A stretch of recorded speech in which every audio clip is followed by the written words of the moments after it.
Hello dear students, good morning to all of you. आप लोग जिस तरह से रिस्पांस दे रहे हैं, आपके पास मैं पांचवा वीडियो लेकर आ गया हूँ।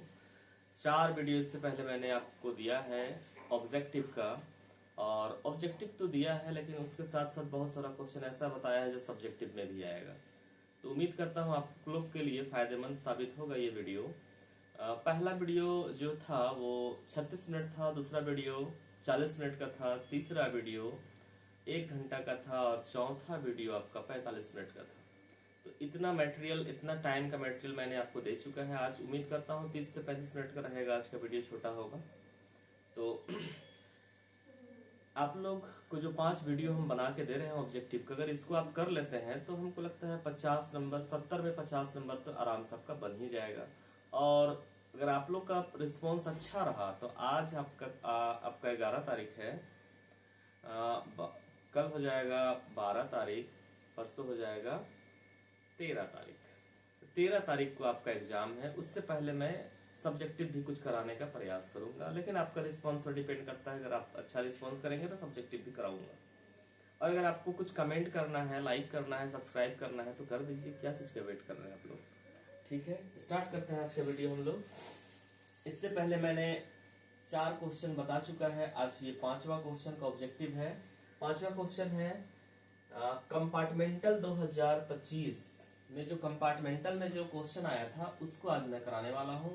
इसका ऑब्जेक्टिव को आज मैं कराऊंगा। ठीक है, कंपार्टमेंटल 2025 24 में भी 2 क्वेश्चन था, 25 में भी 2 क्वेश्चन था और एक था सैंपल पेपर। ठीक है, इतना करा रहा हूं मैं आपको। चलिए पहला नंबर का क्वेश्चन देखते हैं। If 1.8 gram of glucose is dissolve in 100 gram of water then the molality of solution will be. क्या होगा इसका मोलालिटी? मोलालिटी का फॉर्मूला आपके पास में पता है आपको। मोलालिटी इज इक्वल टू होता है, मोलालिटी इज इक्वल टू होता है number of moles of solute divided by, अगर यहां पर रीटी रहता तो वॉल्यूम लेते हैं, लीटी है तो मास लेना है, mass of solvent in kilogram लेना है। ठीक है, नंबर ऑफ मोल्स निकालने के लिए गिवन मास लेना पड़ता है, मोलर मास लेना पड़ता है। ग्लूकोज का मोलर मास होता है 180 ग्राम पर मोल। ठीक है, तो गिवन मास 1.8 है, मोलर मास 180 है, तो ऊपर में हो जाएगा 1.8 डिवाइड बाय 180। और mass of solvent in kilogram 200 ग्राम दिया हुआ है, किलोग्राम में चेंज करेंगे तो 100 डिवाइडेड बाय 1000 कर देंगे तो इतना किलोग्राम हो जाएगा। इसको कैलकुलेट करेंगे तो 1.8 डिवाइड बाय 180, 1000 डिवाइडेड बाय 100 0 खत्म हो गया। अगर इसको हम लोग कट करते हैं तो ये हो जाएगा 100, ये 0 कट गया तो 1/10 हुआ। 1/10 का मतलब होता है 0.1। ये पहला का आंसर हो जाएगा आपका।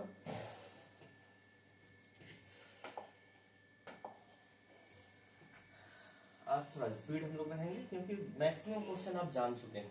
Solubility of gas in liquid decreases with increase in, अगर आप इंक्रीज करते हैं टेम्परेचर तो याद रखिएगा गैस का सॉल्युबिलिटी डिक्रीज करता है। यही कारण है कि जब आप पानी को खौला के पीते हैं तो वहां का गैस सबका सब बाहर चला जाता है, पानी का टेस्ट फ्लैट हो जाता है। तो पानी का टेस्ट फ्लैट क्यों होता है, गर्म पानी का टेस्ट? क्योंकि उसका गैस बाहर चला गया है। तो क्या हम यहाँ पर देख रहे हैं, solubility of gas in liquid decreases with increasing temperature. Which of the following statement is false regarding non-ideal solution? Non-ideal solution का मतलब क्या होता है? डेल्टा H और डेल्टा V 0 होता है। तो यहाँ पर डेल्टा H मिक्सिंग जो है वो 0 दिया हुआ है। यही आपका गलत है नॉन आइडियल के लिए, यही आपका गलत है नॉन आइडियल के लिए। Delta H mixing is equal to 0, ये आइडियल सोल्यूशन का बिहेवियर है। नॉन आइडियल के लिए ये वाला गलत है। तो नॉन आइडियल के लिए सही कौन है? They do not obey Raoult's law, delta V mixing is not equal to 0, therefore magic ये तीनों आपका 1 2 3 सही है, ये गलत। ये आइडियल सॉल्यूशन का बिहेवियर, और ये तीनों आइडियल सॉल्यूशन का behaviour, A B D ideal solution का बिहेवियर नहीं है। तो उम्मीद करते हैं आएगा समझ। EMF of a cell with nickel and copper electrode will be, अगर EMF निकालना है तो आपको हम बताए थे कि जो बड़ा रहेगा इन दोनों में, ये बड़ा है या ये बड़ा है, ये बड़ा है, इसको पहले ले लेंगे, इसको बाद में ले लेंगे। E M F is equal to E cathode होता है माइनस ई एनोड होता है। इन दोनों में जो बड़ा होता है वही कैथोड होता है। ये बड़ा है तो ये हो जाएगा 0.34, ये छोटा है तो ये हो जाएगा माइनस, यहाँ पर है और यहाँ पर भी माइनस, माइनस प्लस हो जाएगा 0.25, तो जोड़ देंगे तो आंसर आ जाएगा प्लस 0.59 वोल्ट। क्वेश्चन नंबर 4 के बाद में आते हैं हम लोग क्वेश्चन नंबर 5 में। The cell which is used in hearing aid, कान में लगाते हैं कोई हेयरिंग का सामान, उसमें कौन सा सेल यूज होता है? तो याद रखिएगा मरकरी सेल यूज होता है, बटन सेल बोलते हैं मरकरी सेल को। The unit of rate constant for the reaction दिया हुआ है which has rate equal to दिया हुआ। रेट से हम लोग ऑर्डर निकाल सकते हैं। ऑर्डर इसका क्या होना चाहिए? इसका order 2 + 1, 2 + 1 is equal to third order है। थर्ड ऑर्डर के लिए रेट अगर निकालना है तो ये वाला कांस्टेंट होता है, एस जो है S-1 तो होता ही है, ठीक है। इसमें 0 ऑर्डर रहे, फर्स्ट ऑर्डर रहे, second order, third order, fourth order, ये S-1 सब में रहेगा। अगर ये 3 है तो मोल -2 होगा, L2 होगा। अगर ये 2 है तो -1 और 1 रहेगा। अगर ये 1 है तो ये दोनों नहीं रहेगा। अगर ये 0 है तो ये -1 के जगह में +1 और ये -1 हो जाएगा, उल्टा हो जाता है।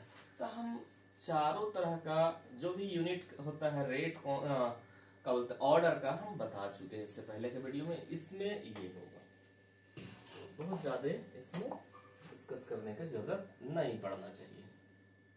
अगर आप लोग मेरा वीडियो को देख रहे हैं तो आपको समझ में आ रहा होगा कि भाई कैसे 0 ऑर्डर फर्स्ट ऑर्डर का रेट यूनिट निकालते हैं। For a reaction x + y is equal to z, rate is दिया हुआ है। रेट से हम लोग को क्या पता चल जाएगा? इसका ऑर्डर पता चल जाएगा।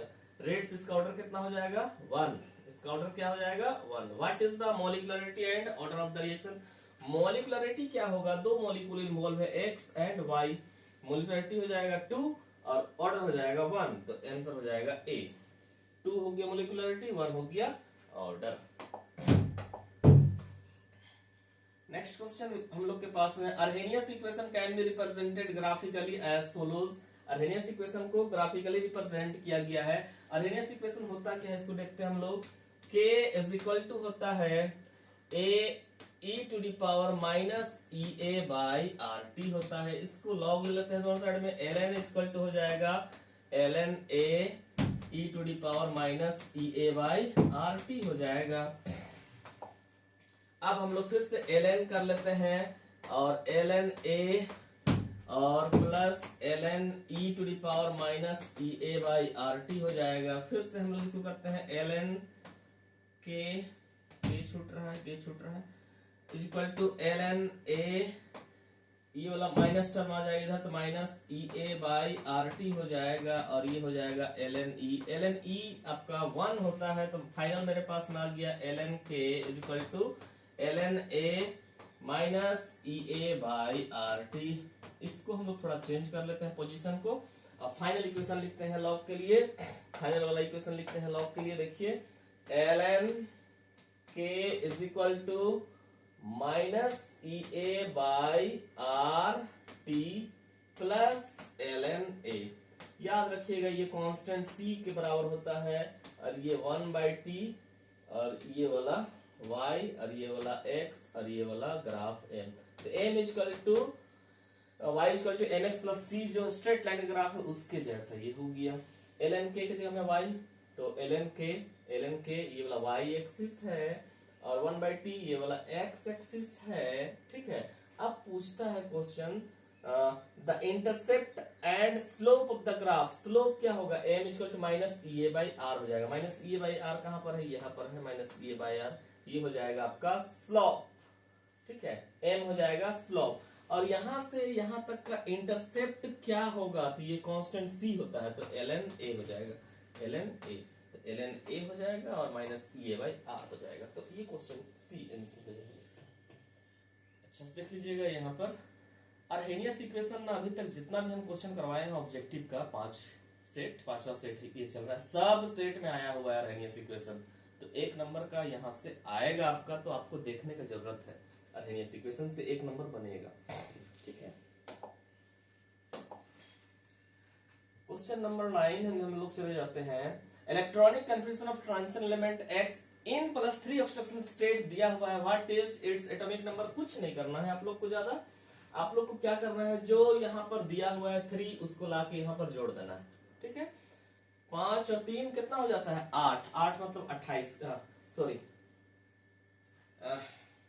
5 और 3 कितना हो जाता है 8 हो जाता है, 8 और 18 कितना हो जाता है 26 हो जाता है, इसका होता है 18, 18 होता है एटॉमिक नंबर। यहाँ पर 5 है इलेक्ट्रॉन और वहां से 3 ले लाए तो कितना हो जा रहा है मेरे पास में 26, मतलब ये आयरन का इलेक्ट्रॉनिक कन्फिग्रेशन है, आयरन Fe3+ का है इलेक्ट्रॉनिक कन्फिग्रेशन। 26 कर देना है, आर्गन 18 ले लेना है, 5 ले लेना है, वहां का 3 को जोड़ देना है, 26 हो जाएगा एटॉमिक नंबर। इस तरह का क्वेश्चन रहेगा तो इस तरह से जोड़ के निकाल देंगे, खाली जोड़ना है आप लोग को, बहुत कुछ तो करना नहीं है। Which set of ion exhibit a specific color, ये क्वेश्चन सेम क्वेश्चन किए हुए हैं कि कौन सा सेट इसमें से एग्जिबिट करेगा स्पेसिफिक कलर। तो कलर होने के लिए क्या होना चाहिए, D1 से लेकर D9 तक का इलेक्ट्रॉनिक कंडीशन रहेगा तो ये कलर होगा, ठीक ना। और अगर D0 हो जाता है और D10 हो जाता है तो ये कलर लेस होगा, कलर लेस होगा। यहाँ पर हम लोग स्कैंडियम 3+ देख रहे हैं, कलरलेस है, स्कैंडियम 3+ देख रहे हैं, कलरलेस है, कॉपर प्लस देख रहे हैं, कलरलेस है। यहाँ पर तीनों का तीनों कलरफुल है, बाकी भी हो सकता है लेकिन हम लोग को नहीं देखना, ये भी कलरलेस है, ये कलरफुल है। ठीक है, तो आप लोग एक एक भी देख के बता सकते हैं। V3+ में D1 से 9 आएगा, V2+ में भी D1 से 9 आएगा, और Fe3+ में भी 1 से 9 ही आएगा। तो ये सब में आपका 0 और 10 नहीं आ रहा है इन तीनों में, तो ये हो जाएगा कलरफुल। ये क्वेश्चन आपको करने की जरूरत है। स्कैंडियम से लेकर जिंक तक एटॉमिक नंबर आपको याद होना ही चाहिए अगर आपको कुछ नंबर लेके आना है इस टॉपिक से। How many ions are produced from the complex, यहाँ पर कॉम्प्लेक्स दिया हुआ है, कितना आयंस प्रोड्यूस करेगा। तो सिंपल सा बात है, ये वाला नहीं टूटेगा, ये एक आयन हुआ, और ये वाला टूटेगा 2 हिस्सा में, टोटल कितना आयन होगा 3 आयंस होगा। कितना आयंस होगा 3। स्क्वायर ब्रैकेट के अंदर में एक आयंस और 2 कितना कहाँ है, क्लोरीन बाहर में है, तो वही आयनाइज होगा, तो 3 आयंस प्रोड्यूस करेगा ये। Which of the following isomerism is represented by the complex, ये कॉम्प्लेक्स आपके पास में दिया हुआ है, पूछता है कि which of the following isomerism exhibit किया जाएगा इसके द्वारा। तो हम लोग क्या देख रहे हैं, NO2 जो है वो एम्बीडेंटेट लिगेंड है, एम्बीडेंटेट लिगेंड, वैसा लिगेंड जो 2 तरीके से लिगेट हो सकता है, जिसके पास 2 जगह से कोऑर्डिनेट बॉन्ड बनाने का संभावना रहेगा, लेकिन कहीं एक जगह से बनाएगा।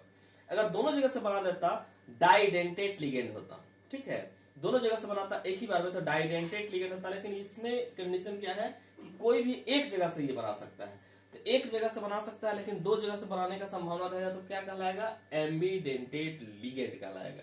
जैसे NO2 है, NO2 O भी डोनेट कर सकता है इसका इलेक्ट्रॉन्स, और N भी कर सकता है। O डोनेट करेगा तो नाइट्राइटो O होगा, और N डोनेट करेगा तो नाइट्राइटो N होगा। अगर ये वाला कंपाउंड है, अगर ये वाला तो इसका कलर रेड होगा, और अगर ये वाला है तो इसका कलर येलो होगा। तो यहाँ पर 2 तरीके से इसमें बॉन्ड बन सकता है, एक का कलर होगा रेड, एक का होगा येलो। तो ये शो करता है लिंकेज आइसोमेरिज्म, अलग तरीका से लिंक हो रहा है।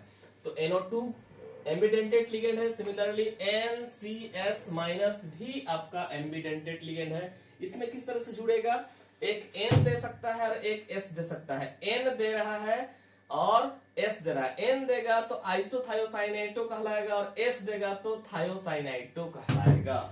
तो एक होगा आइसोथायोसाइनाइटो, एक होगा थायोसाइनाइटो। तो ये भी एम्बीडेंटेट लिगेंड है, ये भी बनाएगा लिंकेज आइसोमेरिज्म। इसके जगह में ये रहता तो सेम होता। तो चलिए एम्बीडेंटेट लिगेंड भी हो गया हम लोगों के पास। क्वेश्चन नंबर 13,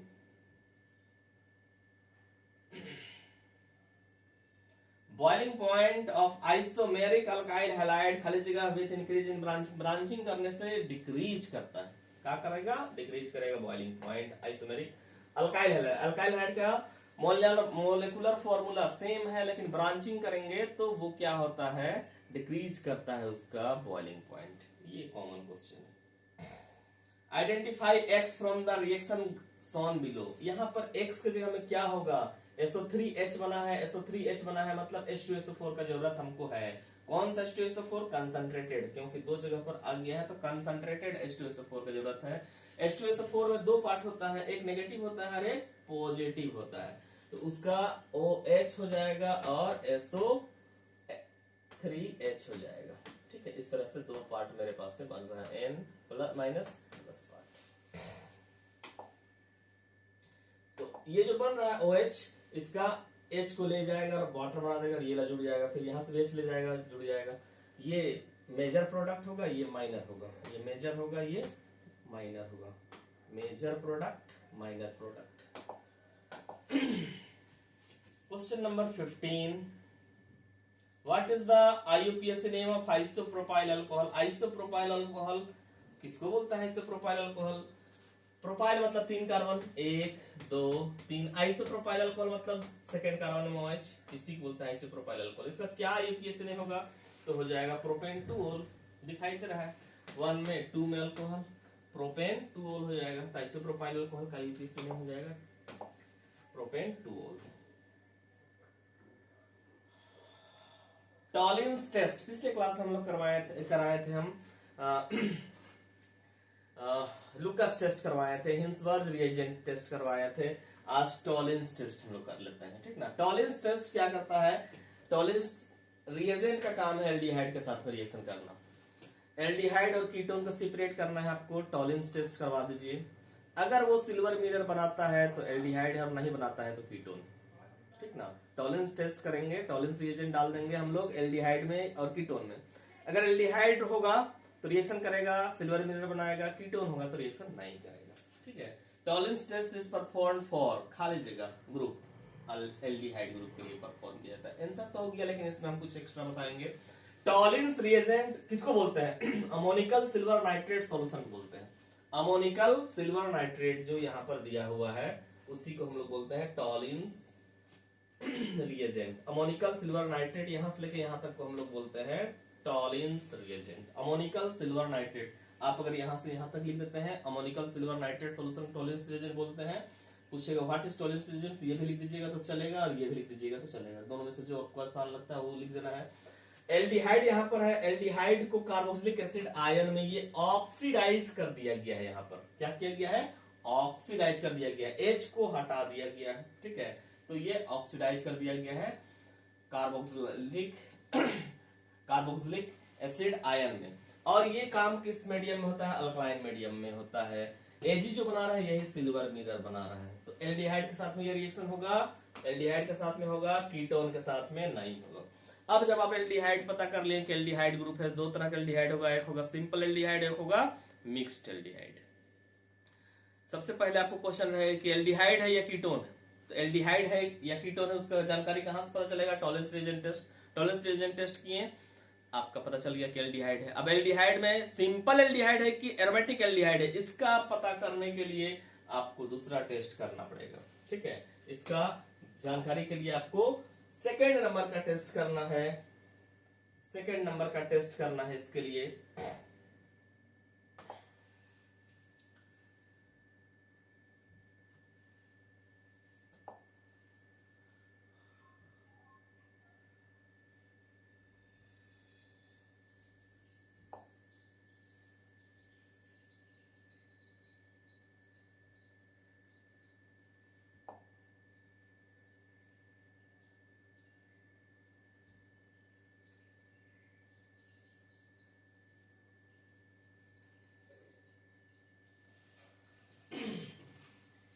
जिसको बोलते हैं हम लोग फेलिंग सॉल्यूशन टेस्ट, जिसको बोलते हैं हम लोग फेलिंग सॉल्यूशन टेस्ट। चलिए उसको बाद में हम करवा देंगे। फेलिंग सॉल्यूशन टेस्ट आपका करवाएंगे हम लोग। तो फेलिंग सॉल्यूशन टेस्ट में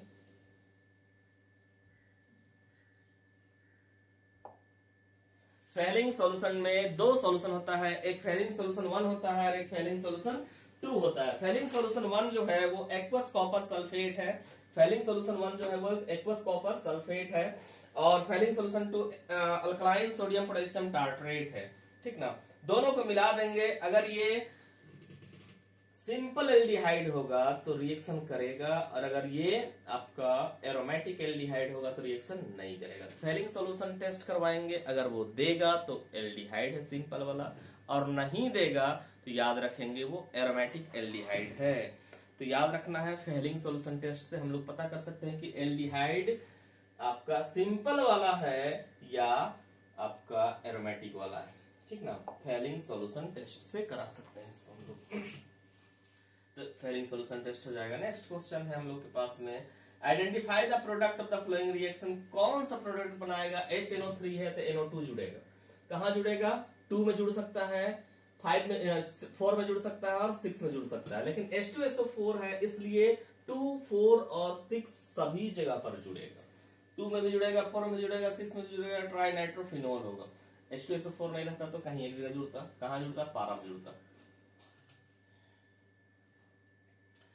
Which of the following carbonyl compound can be prepared from Rosenmund reaction? Rosenmund reaction पहले से बताया हुआ है। क्या बनाता है रोजनमंड रिएक्शन में? एल्डिहाइड बनाता है। एल्डिहाइड इसमें से ये है नहीं है, बेंजल्डिहाइड, एसीटोन, ये मिथेनॉल है तो मिथेनॉल आपका बना देगा, ठीक है, मिथेनॉल आपका बना देगा।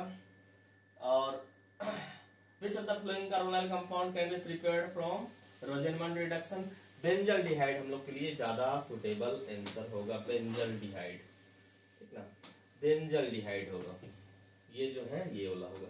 आर को हटाइए यहाँ पर, ठीक है, AR रहता है बेंजल्डिहाइड, ये नहीं करना है, ये बेंजल्डिहाइड होगा, ठीक है। AR है, C डबल बॉन्ड O है, Cl है, AR है, C डबल बॉन्ड है, Cl, बेंजल्डिहाइड हम लोग बनाते हैं। क्वेश्चन नंबर E हो जाएगा। बेंजल्डिहाइड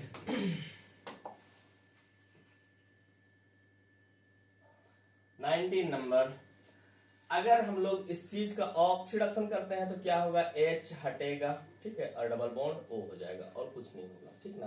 तो दो ठो H है, दोनों हटेगा, O के साथ में वाटर बना देगा, और ये एक जगह में क्या आ जाएगा? C double bond O, C double bond O आएगा तो CH3, CH3 C double bond O रहेगा तो एसीटोन का आएगा। 19 का आंसर A हो जाएगा। Which of the following is the strongest acid? इनमें से strongest acid कौन है? ये भी एसिड है, H निकल सकता है, H निकल सकता है, H निकल सकता है, H निकल सकता है।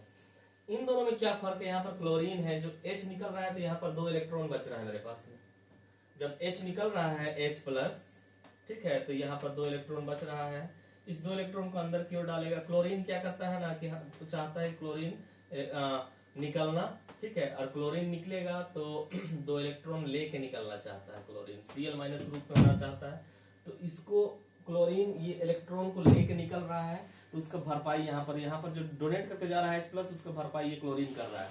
जितना अधिक क्लोरीन रहेगा उतना आसानी से H टूटेगा। तो ये वाला हमें 3 क्लोरीन है तो सबसे आसानी से H यहाँ पर टूटेगा, सबसे ज्यादा एसिडिक यही वाला होगा।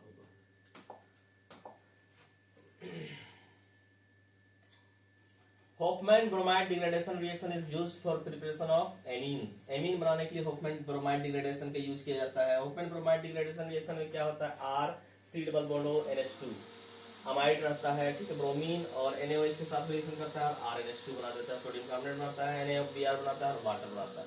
बहुत बार इस रिएक्शन हम लोग कर लिए हैं।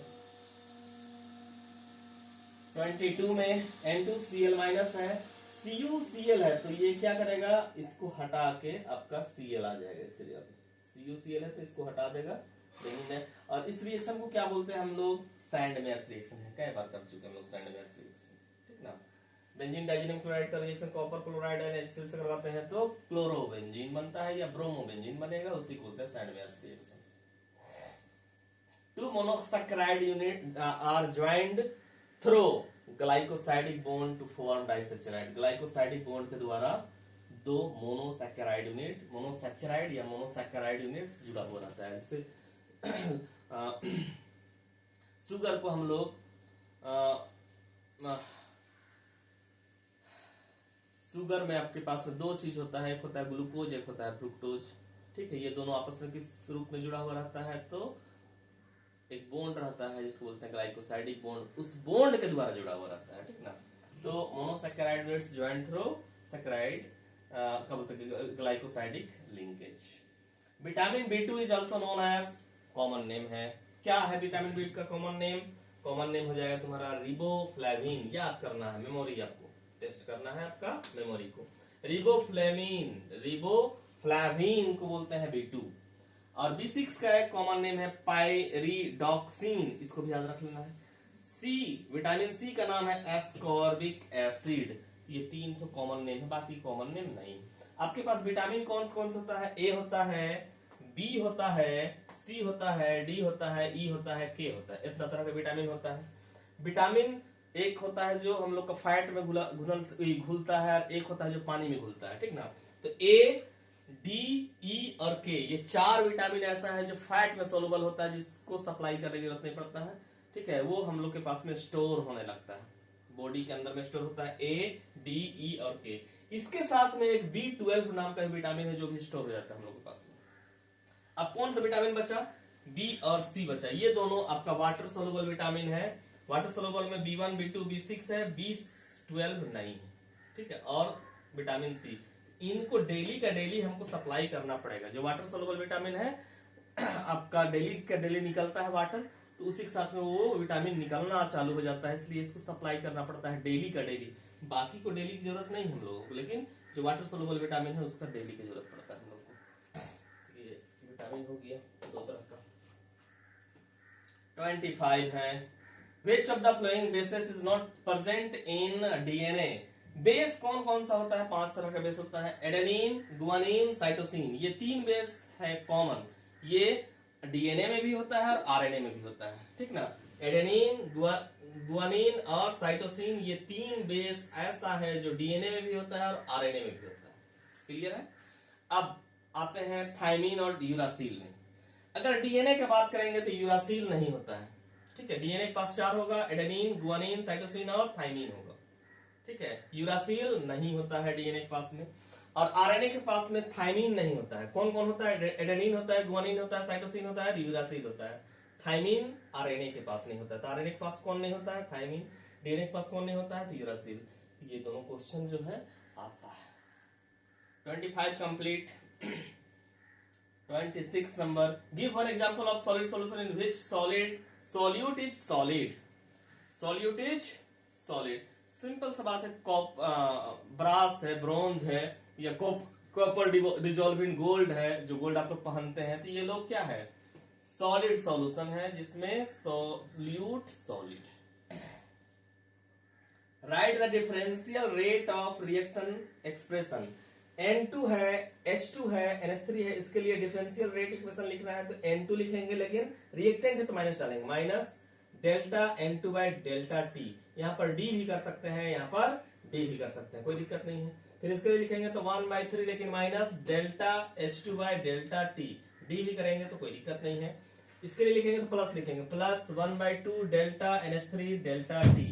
डेल्टा और डी में ये अंतर है कि डी मतलब स्मॉल चेंज और डेल्टा मतलब बिग चेंज। डी मतलब स्मॉल चेंज, डेल्टा मतलब बिग चेंज। तो डेल्टा भी यूज कर सकते हैं और डी भी यूज कर सकते हैं। यही है डिफरेंशियल रेट इक्वेशन। आपको जो समझ में आएगा वो यूज कीजिएगा। इन दोनों के लिए माइनस यूज किया गया है और इसके लिए प्लस यूज किया गया है। क्यों? क्योंकि इन रिएक्टेंट है घट रहा है, ये प्रोडक्ट है बढ़ रहा है, इसलिए। Which two metal are present in bronze. Bronze में कॉपर और टीन होता है और ब्रास में कॉपर और जिंक होता है। तो ये दोनों क्वेश्चन को याद रखिएगा। ब्रास में कॉपर जिंक, ब्रॉन्ज में copper tin. What is the oxidation state of central metal ion? इसमें ऑक्सीडेशन स्टेट क्या होगा? पीटी का ऑक्सीडेशन स्टेट पूछ रहा है, पीटी का। क्लोरीन का -1 होता है, 2 है तो -2 होगा। और NO3 का -1 होता है, 2 है तो -2 होगा। इसका 0 होता है तो -2 और -2 -4 उधर जाएगा तो +4 हो जाएगा। आंसर क्या हो जाएगा इसका? +4। निकाल के बताएं। निकाल के बताते हैं, ठीक है। Pt को x लेंगे, क्लोरीन का होगा -1 इंटू 2, इसका होता है 0 इंटू 2 और इसका होता है -1 इंटू 2, टोटल का होता है 0। तो x -2 इक्वल टू 0, तो x इक्वल टू +4। ये दोनों को जोड़ देंगे, -4 हो जाएगा, उधर जाएगा +1 हो जाएगा। Question number 30. Write the name of the reaction in which alkyl iodide are prepared by often by the reaction of alkyl bromide with NaI. Finkelstein reaction. अगर यहीं पर पूछता अल्काइल फ्लोराइड बनाना है तो स्वार्ज रिएक्शन होता। तो ये कौन सा रिएक्शन है? फिंकलस्टीन रिएक्शन है। फिंकलस्टीन रिएक्शन अगर यही F रहता, ठीक है, तो स्वार्ज रिएक्शन होता। Which test is performed to distinguish between primary, secondary and tertiary alcohol? पहले बता चुके हैं, लूकस टेस्ट। लूकस टेस्ट का काम है primary, secondary and tertiary alcohol का जानकारी देना, ठीक है। और अगर वही रहता हिंसबर्ग रिएजेंट टेस्ट, तो वो क्या करता? एमीन्स का टेस्ट करता। जो बता चुके, टेस्ट को याद रखना पड़ेगा आपको। और अगर मान लेते हैं टॉलिन्स रिएजेंट टेस्ट क्या बोलता है? एल्डिहाइड और कीटोन को डिस्टिंग्विश करता है। एल्डिहाइड रहेगा तो रिएक्शन होगा, कीटोन रहेगा तो नहीं होगा। फेलिंग सॉल्यूशन टेस्ट क्या करता है? एल्डिहाइड सिंपल वाला है या एरोमेटिक है? सिंपल रहेगा तो फेलिंग सॉल्यूशन टेस्ट देगा और नहीं रहेगा तो नहीं देगा।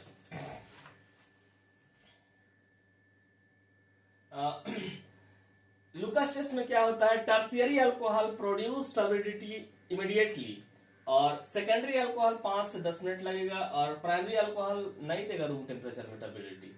इसके लिए हीट करना पड़ेगा। तो 3 डिग्री तुरंत देता है लूकस टेस्ट, 2 डिग्री 5 से 10 मिनट में देगा और 1 डिग्री को हीट करना पड़ेगा तब देगा।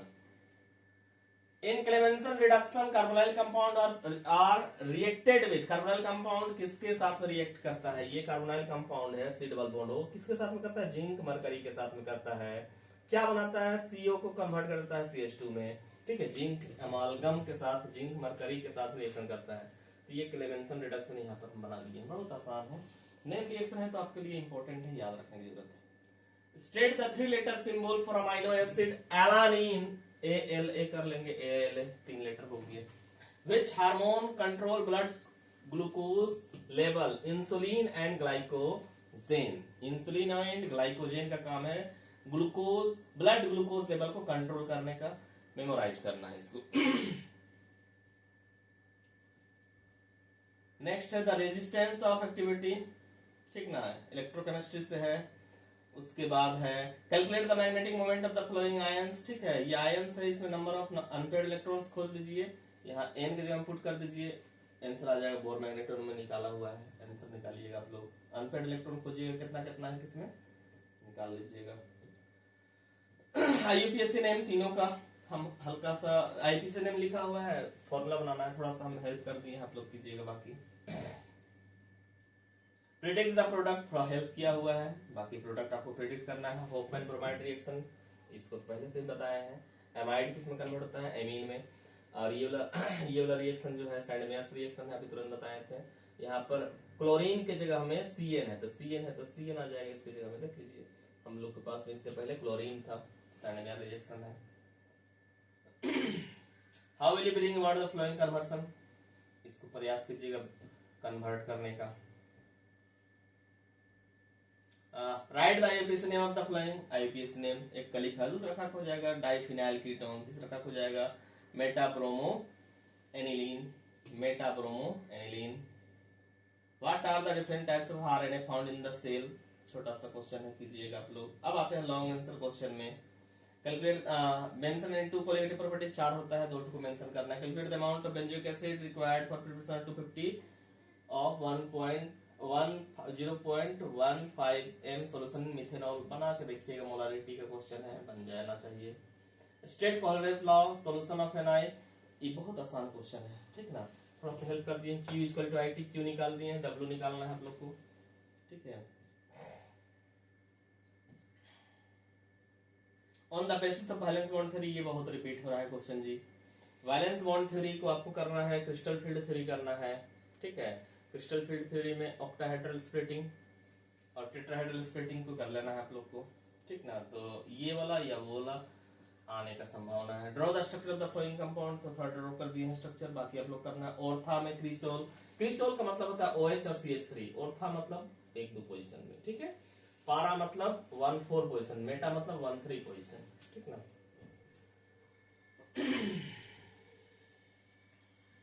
Right short notes on the following Finkelstein reaction, इससे पहले ही किए हुए हैं। एल्डोल कंडेंसेशन, ठीक है, होफमैन ब्रोमाइड डिग्रेडेशन। तो चलिए आज के लिए इतना ही हम लोग का रहा। आप लोग को अगर अच्छा लग रहा होगा तो आप लोग लाइक कीजिएगा। इसके बाद प्रयास करते हैं हम आपके लिए सब्जेक्टिव टाइप क्वेश्चन को भी कराने का, जो इम्पोर्टेंट रहेगा उसको। तो आप लोग लाइक कीजिएगा, उस पर डिपेंड करता है कि हम मेहनत और करें या नहीं करें, आप लोग को के लिए अच्छा काम कर रहे हैं या नहीं काम कर रहे हैं। अगर आपको लगता है कि हम आपके लिए अच्छा काम कर रहे हैं तो आप लोग लाइक कीजिए, सब्सक्राइब कीजिए और सपोर्ट कीजिए, ताकि हमको एनर्जी महसूस हो और हम और अच्छे तरीके से आपके लिए काम कर पाए। तो उम्मीद करते हैं आप लोग का एग्जाम अच्छा जाना चाहिए और 70 में 70 केमिस्ट्री में लेकर आइए, यही मेरा आशीर्वाद रहेगा सभी स्टूडेंट्स को। ठीक है, थैंक यू एवरीवन।